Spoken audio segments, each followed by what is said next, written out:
Hello and welcome back to Cinema Essentials. The episode is titled Cute Poison, which comes from the words Schofield had tattooed to remember copper sulfate and phosphoric acid. Season 1 Episode 4 was broadcast on Fox Network on September 12, 2005. Now that we're ready, let's begin Season 1 Episode 4. I'm your host Theo. Lincoln Burrows is sleeping in his cell when he's startled awake by the sound of warning sirens and flashing lights. "Let's go," says Bellick as guards forcibly drag him out of his cell. Lincoln realizes they're taking him to the execution chamber and pleads, "It's not time yet, I still have time left," as he struggles in fear. Despite Lincoln's protests, the guards restrain him and drag him to the electric chair, strapping him down. Bellick leans close to Lincoln's ear and says, "Just relax," then gives the order to pull the switch. Just as the switch is pulled, Lincoln jolts awake from his nightmare.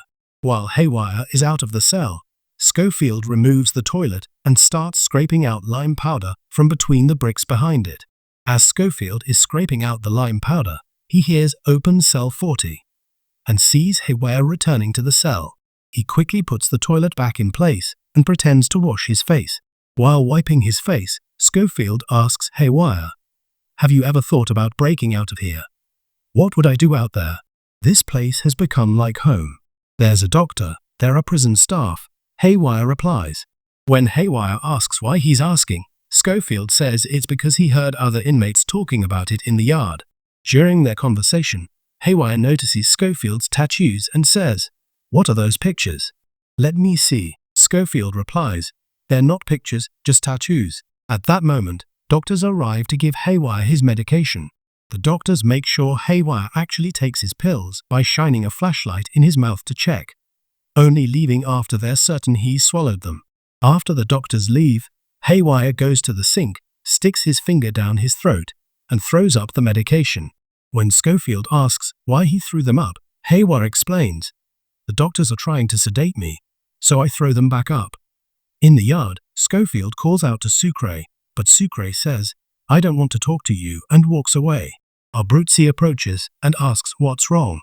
Schofield says there's no problem, but Abruzzi replies, "I could see from across the yard that something's bothering you. See that guy standing behind you? That's Haywire, my new cellmate.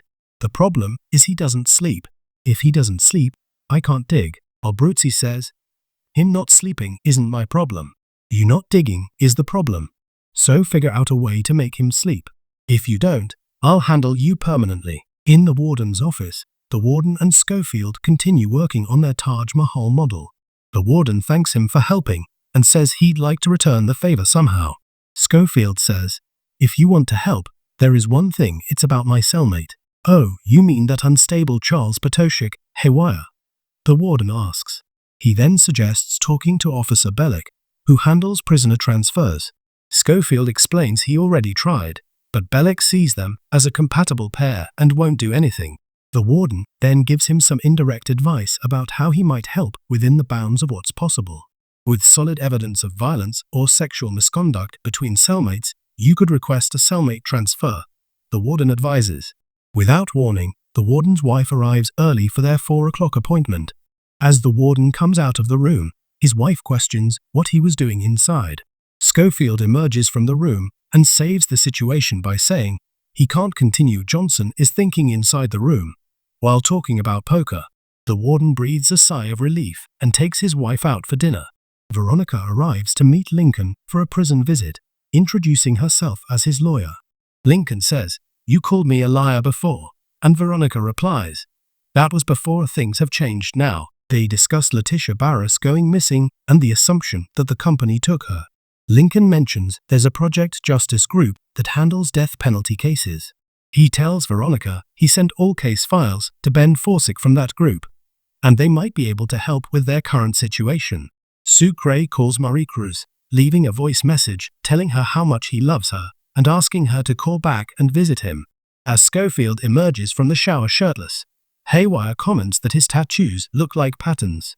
Schofield dismisses this, saying, "You're just seeing what you want to see," and walks away.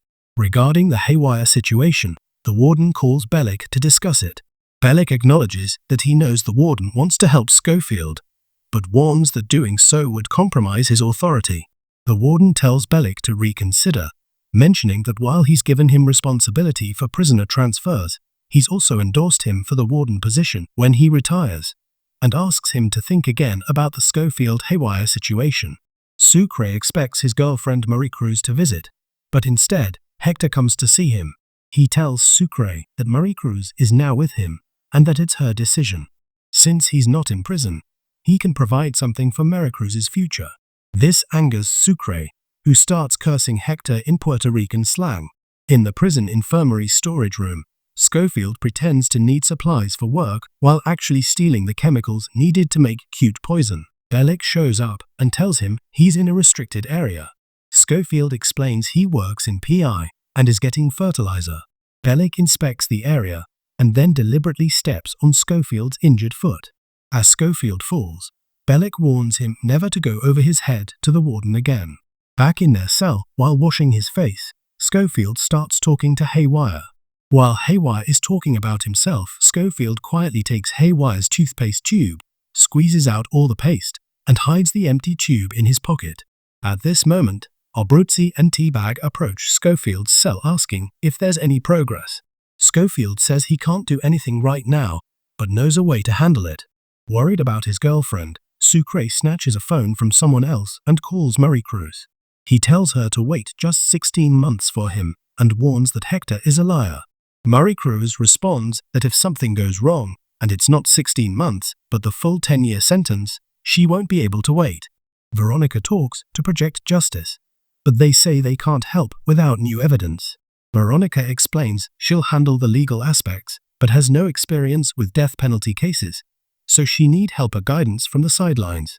While Veronica is talking to Project Justice, Paul Kellerman breaks into her house searching through documents. While searching, he finds a photo of Lincoln, Veronica, and Schofield together. That night, while Schofield is sleeping, Haywire quietly lifts Schofield's shirt to look at his tattoos. Schofield wakes up startled and tells him not to come near him. While walking, Schofield asks Abruzzi if he got the chemical bottle he needed. As they're talking, Haywire follows them from behind. As Veronica prepares to drive somewhere, a man approaches her car. It's Nick Savran from Project Justice. He says he's interested in Lincoln's case and will help however he can. Sitting on a bench, Abruzzi gives Schofield the chemical bottle and suggests they could solve the Haywire problem with a knife. But Schofield says violence isn't necessary, they can handle it intellectually. Now that he has both chemicals, he carefully separates them into the empty toothpaste tube. Now he can make the cute poison he wanted. These two chemicals are harmless separately, but when combined, they create an acid that can eat through metal. Veronica and Nick Savran meet again to discuss Lincoln's case in detail. Nick explains that while normal death penalty cases take about 10 years for appeals, Lincoln's case was unusually fast at only 3 years. This suggests government involvement, and that Lincoln was definitely framed. When Veronica asks why he's helping, Nick explains that his father spent about 15 years in prison for a crime he didn't commit, and government interference made his release even more difficult. Following Schofield around, Haywire sits with a pencil and notebook, drawing. Looking dejected, Sucre walks up to Schofield, saying he wants back in. He'll even dig a tunnel to China if necessary. Schofield explains that right now they can't do anything because artist Haywire is around, but he's working on the arrangements. Sucre gets excited and hugs Schofield, asking how they'll do it. Paul Kellerman calls Vice President Caroline Reynolds about the Schofield situation. Caroline Reynolds orders him to investigate Schofield thoroughly and handle the situation so it doesn't become a problem for them. When Schofield returns from the yard to their cell, he's shocked to find that Haywire has drawn detailed sections of his tattoos on paper. Realizing their blueprints, Haywire grabs Schofield's shirt and asks, "Where are you taking me?" Making a quick decision and following the warden's earlier advice, Schofield hurts himself and calls for the guards. Thinking Haywire is violent, the guards spray pepper spray in Haywire's eyes and drag him out of the cell. While Schofield is reading, he hears the door open and sees Sucre entering with a big smile, carrying his belongings. The two cellmates embrace happily. In the infirmary, Schofield takes advantage of the doctor's absence to squeeze both chemical bottles into the pipe opening under the sink. When Sarah arrives and sees his cut eyebrow, she asks what happened. Schofield explains he got hit in the elbow while playing basketball. Sarah says, "The way you're going, I don't know when you'll get killed." And Schofield replies, "Want to bet? If I don't die and get out of here, I'll buy you dinner." Veronica, Nick Saverin, and Lincoln discuss the night of the crime. Lincoln describes being at home, worried, thinking about what to do, and while washing his face, finding blood-stained pants in the bathtub. Shortly after, the police came to arrest him. Nick asks if Lincoln is certain he didn't fire the gun, and Lincoln confirms he absolutely did not. After the prison visit, Nick tells Veronica that if Lincoln is telling the truth, then the CCTV footage is fake, and they need to investigate it thoroughly. In prison, Schofield and Sucre begin working together on the escape. While Schofield removes the toilet, Sucre uses a small mirror to watch for guards. With most of the lime powder scraped out from between the bricks, Schofield asks Sucre to create some noise. Sucre starts singing a Spanish song, causing the inmates to yell for him to stop, creating chaos throughout the prison. During this commotion, Schofield kicks open the brick wall behind the toilet. Officer Bellick shouts for all inmates to stop the noise and threatens to investigate who's making the sound. Just before the shouting stops, Schofield successfully breaks through the brick wall. Paul Kellerman visits his apprentice's house with good news: he's obtained a transfer request for Schofield. That concludes episode 4. We'll continue presenting this series daily until the end, so please like and subscribe to the Cinema Essentials channel. Thank you all for watching until the end.